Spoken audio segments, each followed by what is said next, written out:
ఆ 65 లక్షల మంది పేర్లు చెప్పండి. బీహార్లో తొలగించిన ఓటర్లపై ఈసీకి సుప్రీం ఆదేశం. జాబితా నుంచి తొలగింపున కారణాలు చెప్పాలని స్పష్టీకరణ 19వ తేదీలోగా ఈసీ వెబ్సైట్లో ప్రచురించాలి. బ్లాక్ డెవలప్మెంట్ పంచాయతీ ఆఫీసుల్లోనూ నోటీస్ బోర్డుపై ఆ జాబితాను అతికించాలని సుప్రీంకోర్టు చాలా అత్యంత కీలకమైనటువంటి నిర్ణయాన్ని సుప్రీంకోర్టు తీసుకుంది.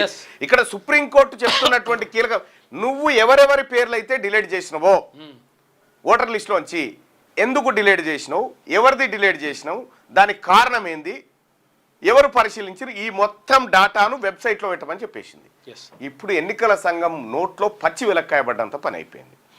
68 లక్షల మంది 65 లక్షల మంది అంటే బీహార్లో పోయిన ఎన్నికలకు ఈ ఎన్నికలకు మధ్య, లేదంటే పార్లమెంట్ ఎన్నికలకు 2024లో జరిగినటువంటి పార్లమెంట్ ఎన్నికలకు 2026లో జరుగుతున్నటువంటి అసెంబ్లీ ఎన్నికలకు మధ్య 65 లక్షల మంది చనిపోయారా, 65 లక్షల మంది వలసపోయారా? ఏం జరిగింది? 65 లక్షల మంది ఎటుపోయారు?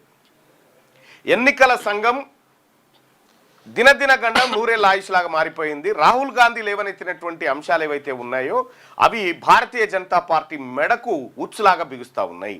ఈసీని రక్షించాల్సింది భారతీయ జనతా పార్టీ. ఇప్పుడు ఎందుకంటే ఈసీ నుంచి ప్రతి ప్రయోజనాన్ని పొందింది భారతీయ జనతా పార్టీ అనేది విపక్షాల ఆరోపణ. కాబట్టి సో ఎన్నికల సంఘం ఈ 65 లక్షల మంది పేర్లను వెబ్సైట్లో పెడుతుందా? పెట్టే రోజు ఎప్పుడైతే 19వ తేదీలోగా పెట్టాలని చెప్తా ఉన్నారు కదా, ఈ లోపు ఈ జాబితా వస్తే మొత్తం ఈ భారతదేశ ఎన్నికల రంగు మొత్తం బయటకు వచ్చేటువంటి అవకాశం ఉంది. ఎందుకంటే శాంపిల్గా ఇప్పుడు నవంబర్లో బీహార్లో ఎన్నికలు జరుగుతూ ఉన్నాయి.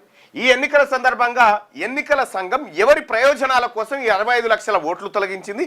ఈ 65 లక్షల ఓట్లలో విపక్షాలకు సంబంధించిన ఓట్లన్నీ, ఏది కాంగ్రెస్ కానీ జేడీయూ కానీ, ఆ తర్వాత లేకపోతే ఆర్జేడీ కానీ, ఈ జేడీయూ అంటున్నా ఈ నితీష్ కుమార్ కానీ, ఇవన్నీ పార్టీలకు సంబంధించిన ఓట్లు ఎన్ని ఉన్నాయి, ఏం కథ, భారతీయ జనతా పార్టీ ఓట్లు ఎన్ని తొలగించబడ్డాయి, వాళ్ళ సానుభూతి పర్లే ఎన్ని ఈ లెక్క మొత్తం బయటకు వస్తుంది. దీంతో నేను చెప్తున్నాగా 19 తారీఖు రోజు ఈ భారతదేశంలో ప్రకంపన అయితే వస్తుంది.